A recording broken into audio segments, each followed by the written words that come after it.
2 years after becoming Africa's coronavirus era default, Zambia is finding itself on the path to a new type of life. With the country's debt profile that has been spiraling due to issues predating the pandemic. Now, while the payment that caused the default was a $42.5 million Eurobond repayment, Zambia has an estimated $14.87 billion debt pile, more than 120% of the country's GDP. But 2022 looks like a year that may have put Zambia on the path to better days ahead. The country, under the leadership of President Hakainde Hichilema, secured a $1.3 billion IMF bailout package, enabling the country to advance talks with creditors on exiting a default. The 3-year bailout is expected to help reestablish sustainability through fiscal adjustment and debt restructuring through a homegrown economic reform plan formulated by the government. China also announced that it was ready to come to the table to discuss the country's debt, but the debt restructuring talks have stalled. And while Zambia's economic outlook for 2023 is expected to be stable with a forecasted GDP growth rate of 3.5%, the debt cloud hangs over 2023. The government is focused on implementing structural reforms and investing in infrastructure in order to improve the business environment and attract foreign investment. Overall, the economic outlook for Zambia seems positive, but there are still risks and challenges that will need to be managed in order to sustain growth. Chibamba Kanyama, economist and former communications advisor at the International Monetary Fund, joins me now. Chibamba, it's good to see you again on the other side of 2022, so Happy New Year. Thank you, Tolu. Thank you so much, and Happy New Year to you as well.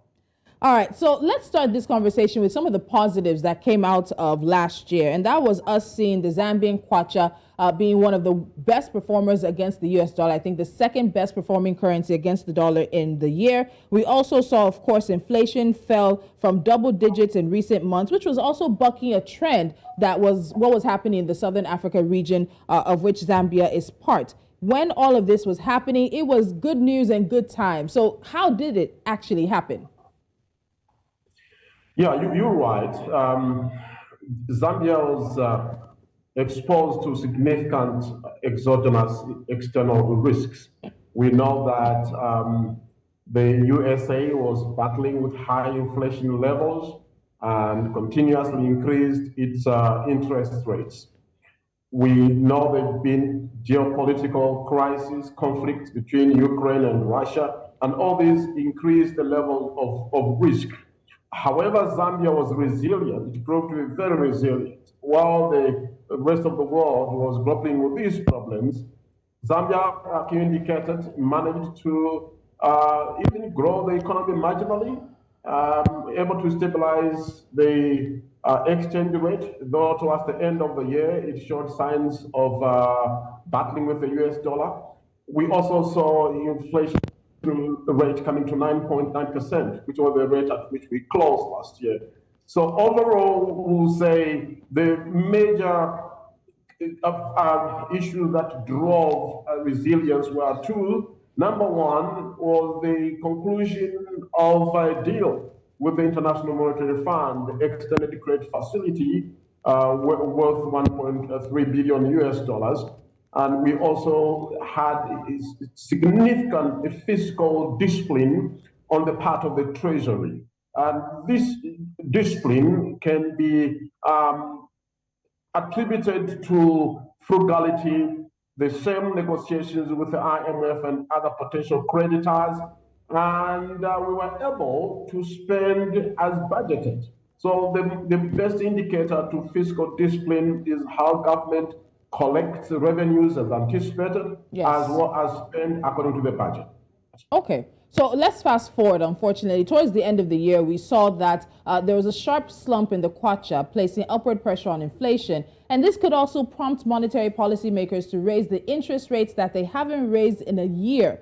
So when you look at what early 2023 is going to be like, and we have to give Zambia its kudos, when the rest of the world, and particularly the rest of the continent, was struggling, as you said, it was very resilient in terms of the economic situation. So in terms of the kwacha and inflation into 2023, probably the first, second quarter, what do you think we should expect in terms of trends? Yeah, I expect that the Reserve Bank may increase the monetary policy rate from the current 9% to probably 9.5%. But it depends on whether the exchange rate begins to go in favor of the kwacha. The main reason for that being the end of the year pressures. As we know that we've been importing a lot of fertilizer for the agricultural season, which kicked off about October last year. So a lot of fertilizer had to be imported. The usual importation of fuel and at the end of the year import by companies. You know, many companies are beginning to respond to favorable concessions by the government, and therefore they are beginning to invest. These are FDIs, and the mining companies are beginning to invest significantly. So they have had to get so much dollar support to do that. We are likely to have an increase in the monetary policy rate if the pressures continue. Inflation marginally increased as we close the year. The agricultural season has more or less like delayed because our government was cleaning up the tender processes for fertilizer or agriculture inputs, and that delayed the supplies and distribution of subsidized inputs to the farmers. So depending on the rain season, which is so far is favorable, and of course the load shedding by the power supplier, we may see the central bank responding to stabilize the cash in the system by increasing from 9% to 9.5%, which should be February, March. And that seems still a bit moderate given what they have been able to do in the past 1 year. So let's move to the debt restructuring talks. We can't talk about an economic outlook for Zambia this year without looking at this situation that seems now to be stalled. That's the word a number of people have been using since about mid-April, June last year, and the process has been stalled, even though we know China, which holds about a third of Zambia's foreign debt, says they're at the table, they're ready to lead the talk. So Chibamba, we all want to know, where is this process now? Because many are looking at this process to see how not only the IMF, but China will also respond to debt restructuring conversations for other African economies. As you see, the mix of the Zambia external debt has both the more or less like bilateral creditors. When I say bilateral, I'm talking about China. Though there are individual commercial entities involved in China, but China is being treated at the moment like one country debt. And then we have got the Eurobond. We got individual creditors. Some of them are apparently Zambian creditors to the government, to the treasury. So when you look at the share of the composition of this debt, to agree on a haircut is what is delayed. They are using the G20 common framework, which on one hand allows the creditor country, which is Zambia here, the data, Zambia itself to survive and have sufficient reserves within itself, sufficient liquidity as it services its debts. That's number one. So it's about capacity to service. That Zambia got capacity to pay. And I think that is what is taking the time. Another thing likely to be taking the time is each one wants to give less. I'm sure when you look at the menu, the mix of the creditors, each one wants to have less haircut in terms of how much they can give in terms of concessions. So that is what has to be agreed because they are not of the same complexion. Others can be considered multilateral, others bilateral, others are commercial creditors. Who gives how much? These discussions apparently are taking place right now.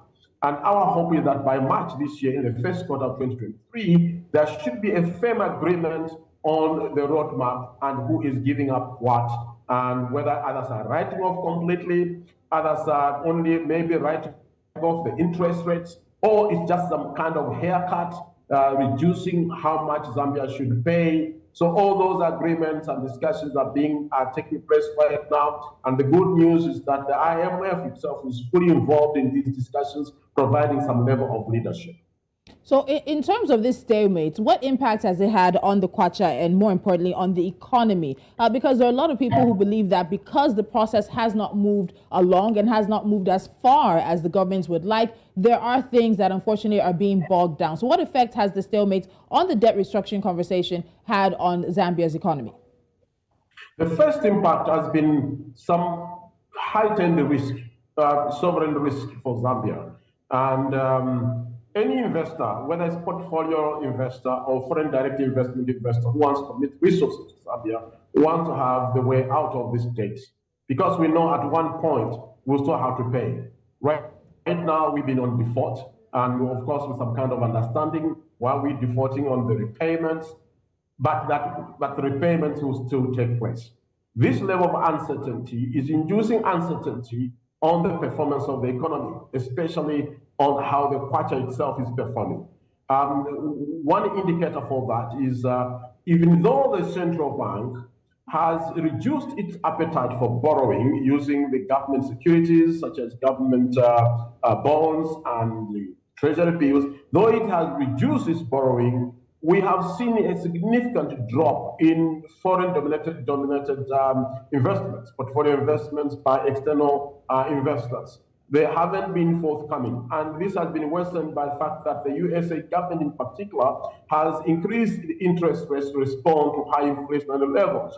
Because of that, they have found that they can find safe havens elsewhere away from Zambia. And the impact is the kwacha is beginning to lose value until that problem is resolved and there's a clear roadmap on what's happening to the debt. And the other impact is most of the potential investors whom we need desperately right now for capital and for creation of jobs are not coming at the level we anticipated. I know the Zambia Development Agency has shown a high level of increase in 2022 compared to the previous year in terms of commitments to invest, but because of the debt restructuring installment, we are losing an opportunity. We can see much more foreign direct investments in Zambia if we sort out that problem, because to remove the sovereign risk factor.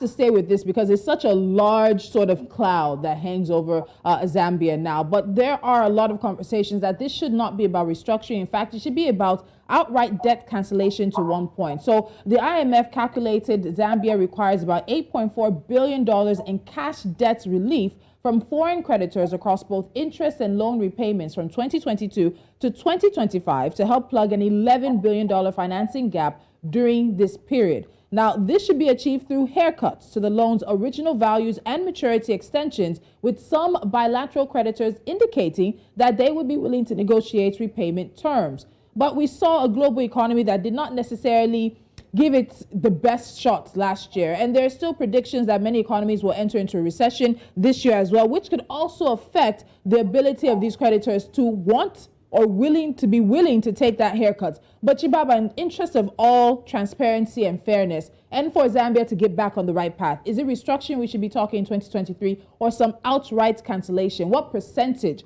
should we even think of canceling to give Zambia an opportunity to really do what it needs to do? As you have rightly pointed out, Tolu, the Zambian economy is significantly stressed. Remember that we have been in default, and even under those circumstances, we haven't had sufficient headroom for the Zambian economy to meet fully the social economic needs of its people. This is a very big problem. We need a very strong fiscal position with strong treasury, enough resources. We are not collecting enough in terms of revenues because the economy has not been growing in the past 4 years. All those are the factors that make it extremely difficult for Zambia to resume the payments in full of the external debts. We are in debt stress, means that we don't have capacity to service those loans. Even if we extended our revenue sources, right now we have reached that particular ceiling point. We cannot extend beyond that. Now, Zambia is faced with three critical things within the same debt. We are talking about the principal payments. With the first principal payment was due in August last year for the Eurobond, which we, of course, didn't pay, depending on the negotiations taking place. Then we got the interest on this debt. And then there are penalties which are accruing as a result of the default. So when you compute all these things together, we don't have capacity to service the loan. But yet the economy of Zambia should continue to operate and continue to grow and alleviate the high levels of poverty. So we have no choice, like I have indicated. But but to have some significant haircut, and apart from haircut, for bilateral creditors, we would do better to have debt cancelled altogether, because it's about capacity to pay. Let us stick to the G20 common framework that really assesses the capacity of the country to service loans. Otherwise, you are strangling the capacity of that country to generate wealth, to survive, and be part of the mainstream of the global economic wealth. We shouldn't suffocate this country. It's not only us, by the way. Yes. We're talking about Ghana, which you, in your news headlines, is already about to pay 2.99% on the IMF SDR. It shows you that economies are really suffocated. How do we be part of the global economy if we are under these circumstances?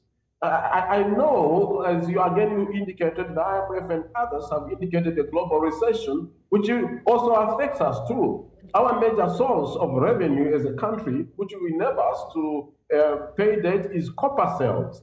And with a recession, we are anticipating a drop in price and also a drop in the level of investment in the copper mining sector.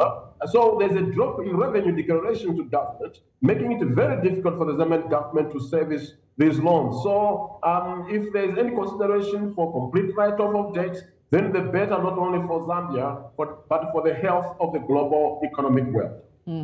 All right, so even with all of this, the projections for Zambia do look good for this year. Real household spending is expected to grow about 3.9% in 2023. Zambia's growth is also expected to be helped with the increase in mining exports as well as private investments, which we could see better numbers, especially with the debt restructuring process. The deficit is expected to continue to shrink, and expected key drivers for Zambia's growth include mining, construction, and agricultural sectors. And we've seen that there's a lot of work the president has been doing in that regard, especially also with business-friendly reforms as well. So take us into that as we start wrapping up in terms of what are we expecting from these particular sectors in 2023 and some of the reforms you want to see and you are seeing right now from the presidency in terms of how it's going to make things just a bit better as we wait for the restructuring process to start and finish so that Zambia can really get to it.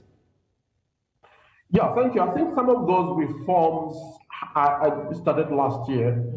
To me, the major reform is streamlining the procurement process in government, ensuring much more transparency, elimination of corrupt activities, so that there is a participation of citizens and also foreign investors on an equal footing without having to rent sick and all to pay somebody privately. Once you formalize the processes, the cleaning up that has taken place in the Ministry of Agriculture, the cleaning up that has taken place in terms of procurement of medicines for hospitals, the cleaning up in all other areas, that is to me an indication that we are ready to launch a new policy to unlock the Zambian economy. At the recent press conference, the president did indicate that they have to eliminate bottlenecks to investment. There are certain rigidities that we already have as policy, as laws that have hampered investment. The lead time to get an investor here takes much longer than necessary. So the president himself has committed to be part and parcel of the agents of change to ensure that those bottlenecks are eliminated completely. And besides that, I'm beginning to see that 2023, industry now will respond. Industry began to respond last year with favorable policies of government. So they have to source capital, whether it's debt finance, whether it's equity finance, that they have now done. So we are seeing a roll out of that investment. So in 2023, we're expecting that the private sector will move from discussions, from negotiations to actual implementation of projects, and that is the only sure way to win. But finally, which I believe is the biggest winner for us, is to stick to the budget. Let the Ministry of Finance continue with its fiscal discipline. It is our last defense. Whenever there's global recession, it's our last defense. In any case, if there's fiscal discipline, even in a global recession, Zambia can become a safe haven for that investment, so that the capital can move from where it is risky to the Zambian economy where we are beginning to register growth. Thank you. So, Chibamba, are you optimistic about Zambia's economic outlook in 2023? Or even how optimistic? On a scale of 1 to 10, how optimistic are you? 7.5% 7.5 out of 10 optimistic. I'm very, very sure that this year is the year of delivery. Though I have said it on this program before that this new regime will require 36 months to really begin to show something is happening out of its policies. But towards the end of 2023, we'll begin to see a hint on how the private sector is responding. But the full-scale response will happen in 2024. Thank you. All right, we'll take it from there. All right, Chibamba Kanyama, thank you as always. We're keeping our eyes on Zambia. Many of us have our fingers crossed that things do work out, and we'll be watching very closely this debt restructuring process that many other African economies may soon have to also enter as well. Thank you for your time today. Thank you so much, hello. All right.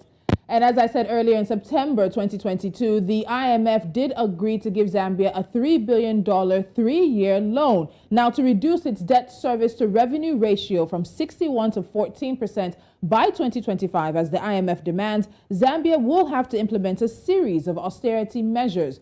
The administration is expected to eliminate a fuel subsidy, cut costs in farm subsidies, have also the reintroduction of import duties, the rollback on VAT exemptions, which will remain only on basic foods, and avoid a repeat of bad investments fueled by debt. The question is, what impact will all of these have on a country where more than half of the population lives under the poverty line? And of course, we can't forget that the president came in on a historic election, running for 6 terms, finally coming in, and it was on the back of young Zambians saying they wanted a better future and a life for them. What could these austerity measures mean for those who brought the president into power?